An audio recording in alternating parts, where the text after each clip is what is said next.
राजेश खन्ना एक समय पर सबसे बड़े सुपरस्टार थे, लेकिन इमरजेंसी के बाद हिंदी सिनेमा में बदलाव आया। अमिताभ बच्चन ने फिल्मों में ऐसे किरदार किए कि राजेश खन्ना की चमक फीकी पड़ने लगी। दोस्तों, आप सुन रहे हैं मनोज फिल्मी पॉडकास्ट को। प्लीज मेरे चैनल को सब्सक्राइब करके बेल आइकन को जरूर प्रेस कर दीजिएगा। तो चलिए दोस्तों, वीडियो को शुरू करते हैं। 1970 के दशक का दौर हिंदी सिनेमा के लिए बड़े बदलावों का समय था।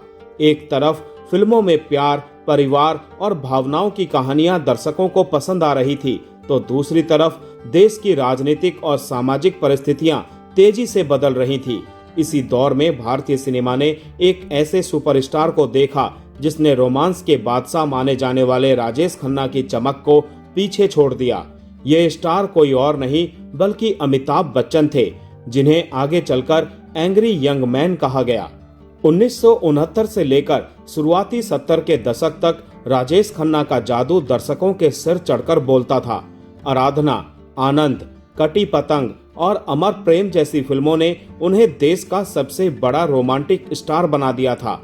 लड़कियों के बीच उनकी दीवानगी ऐसी थी कि उनके नाम खून से खत लिखे जाते थे।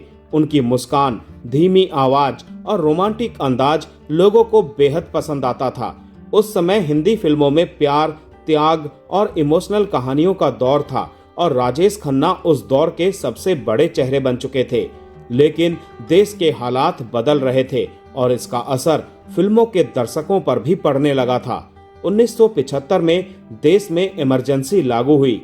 राजनीतिक तनाव, बेरोजगारी, भ्रष्टाचार और आम आदमी की परेशानियों ने लोगों के भीतर गुस्सा पैदा कर दिया था। समाज में निराशा और असंतोष का माहौल था। ऐसे समय में दर्शक फिल्मों में सिर्फ रोमांस नहीं बल्कि अपने संघर्ष और गुस्से की झलक देखना चाहते थे। यहीं से हिंदी सिनेमा में एक नए तरह के हीरो की जरूरत महसूस हुई। ऐसा हीरो जो सिस्टम से लड़ सके, अन्याय के खिलाफ आवाज उठा सके और आम आदमी का प्रतिनिधित्व करे। इसी दौर में अमिताभ बच्चन की फिल्मों ने लोगों के दिलों में जगह बनानी शुरू की। जंजीर, दीवार, त्रिशूल और शोले जैसी फिल्मों में उनका गुस्सैल और विद्रोही किरदार दर्शकों को बेहद पसंद आया। उनकी स्क्रीन प्रेजेंस, भारी आवाज और दमदार डायलॉग्स ने उन्हें बाकी सितारों से अलग बना दिया।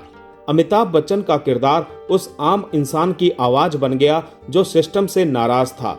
दर्शकों को लगा कि फिल्मों में पहली बार कोई हीरो उनके दर्द और संघर्ष को पर्दे पर दिखा रहा है। यही वजह रही कि धीरे धीरे रोमांटिक फिल्मों का दौर कमजोर पड़ने लगा और एक्शन व सामाजिक संघर्ष वाली फिल्मों का प्रभाव बढ़ गया। राजेश खन्ना की इमेज एक रोमांटिक हीरो की थी। हालांकि उन्होंने कई शानदार फिल्में दी, लेकिन बदलते दौर के साथ दर्शकों की पसंद भी बदल गई।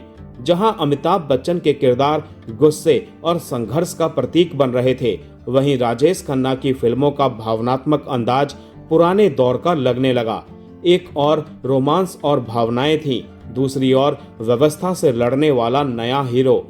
दर्शकों ने उस समय दूसरे विकल्प को ज्यादा अपनाया। 70 के दशक का यह बदलाव हिंदी सिनेमा के इतिहास में सबसे महत्वपूर्ण मोड़ों में गिना जाता है। राजेश खन्ना ने जहां सुपरस्टार संस्कृति की शुरुआत की, वहीं अमिताभ बच्चन ने हिंदी फिल्मों में नए तरह के नायक को स्थापित किया।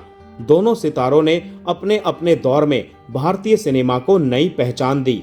आज भी जब हिंदी सिनेमा के सबसे बड़े सितारों की बात होती है तो राजेश खन्ना और अमिताभ बच्चन का नाम सबसे पहले लिया जाता है।